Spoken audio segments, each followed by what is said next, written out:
Assalamualaikum and good morning, Doctor. My name is Muhammad Hasif Fitri bin Hazazon. My ID number is 2512403889. Today, I would like to present about ethical labor practice night supply chain. So next for objective supply chain night, we have three objectives. First, ensure fair wages and safe working condition. Second, protect worker right. Third, strengthen ethical business practice. So for the first, ensure fair wages and safe working condition, it means ensure all workers in night supply chain receive fair compensation and operate in safe and healthy working environments that meet international standard. Second, protect worker right. Protect the fundamental right of workers, including freedom of association, prohibition of forced and child labor, and the right to fair treatment. The third is strengthen ethical business practice. It means strengthen ethical business across all supply relationship, embedding accountability, transparency, and social responsibility at every level. Next, for ethical principle and theories. Ethical principle and theories have a three: utilitarian, deontology, corporate social and responsibility. For utilitarian, Knight make decision to benefit the most people, including workers, communities, and stakeholders. Deontology, it means Knight must respect every worker's right and treat them fairly, no matter the cost. Third, corporate social responsibility. Business must act ethical and protect people, not just make a profit. Next. Next is framework component overview. They have five component overview. First, clear labor standard. Second, regular supply audits. Third, ethics training. Fourth, whistleblower system. Five, NGO collaboration. Next, for policies for supply chain night. We have three policies. First, labor right policies. Second, supply code of conduct. Third is whistleblower protection policy. The first labor right policy, it's mean night ensure fair pay, safe workplace, and reasonable hours for all workers.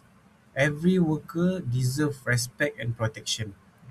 Second is supply code of conduct. It means all suppliers must follow nine ethical rules on labor, environment, and human rights.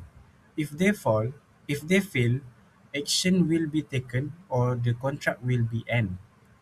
Whistleblower protection policy. It means worker who report problem are protect report are confident and no one will be punished for speaking up. Next.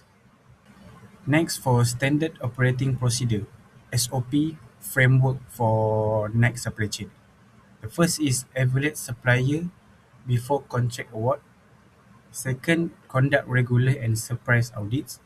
Third, collect worker feedback systematically. Fourth, corrective action with 30 days. Next. Next, we go to decision model for ethical choices. We have three decision model. First, cost-benefit analysis. Second, ethical risk assessment. Third, stakeholder impact evaluation. The first is cost-benefit analysis.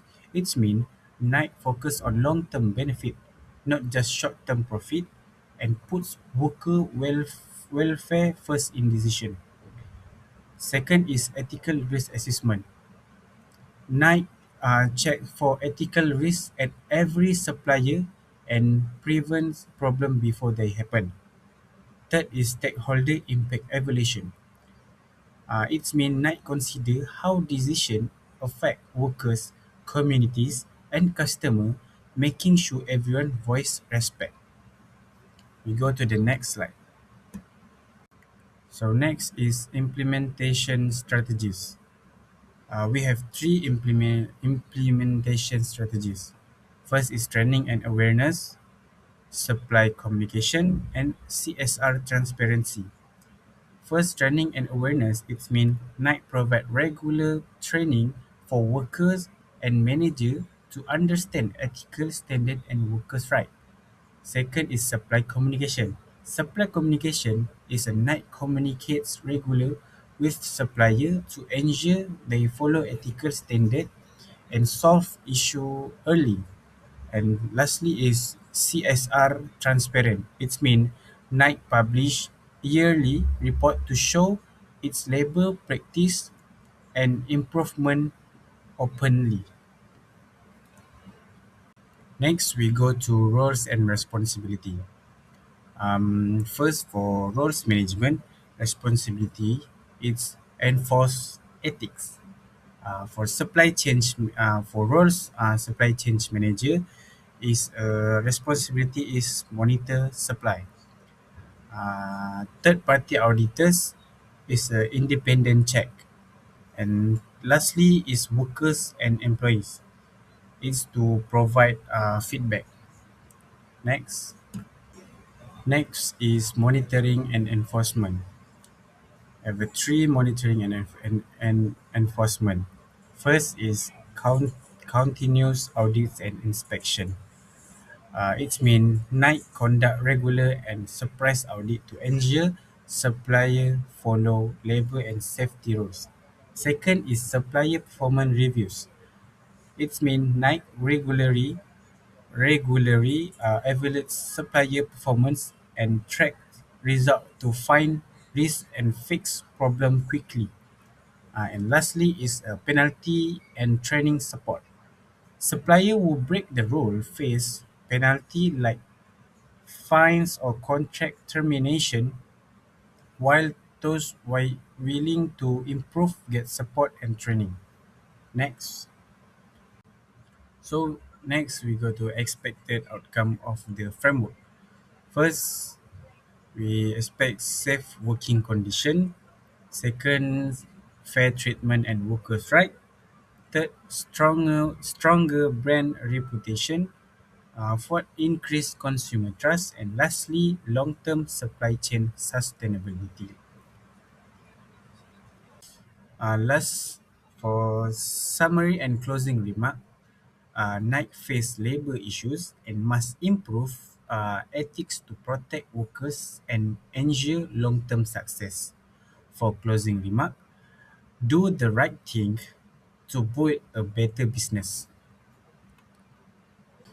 That's all for me. Thank you.